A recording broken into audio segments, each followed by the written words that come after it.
Так, вот сейчас вот строганинки решили покушать. По-кировски. По-крымски, то есть. Друг с Крыма. В Кирове на время жил. Берем скумбрию обычную, 100 рублей, примерно 2 штучки стоят, там 105-110.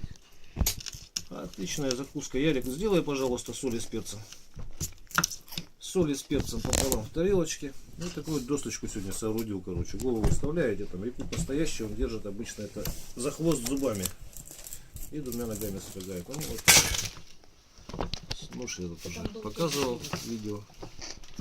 Тут еще сделал новую примочку. То есть, вот в этом ноже. В ножнах, вернее.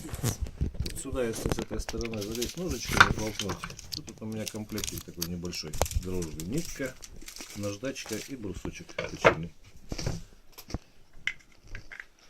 Примерно так. Ну, ты соль с перцем сделал, Ярик?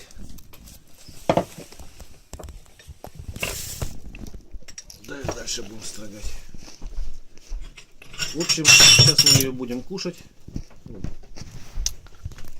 Приятного аппетита. 100 рублей, отлично, очень полезно. В этой свежей рыбе сохраняются все витамины. При термообработке 90% полезных свойств теряется. Рыбу стараюсь брать. Вот сегодня мне хозяин магазина сказал, чтобы глаза были открыты, чтобы она не была по вторичной заморозке.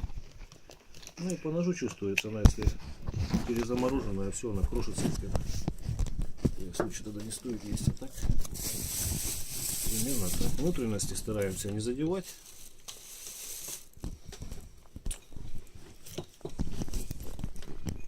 Якутский нож чем хорош, он строгает именно. У него заточка вот эта вот, у нас одна линза, другая прямая.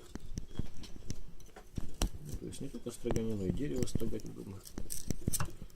Все, Кирюх, ставь на паузу пока.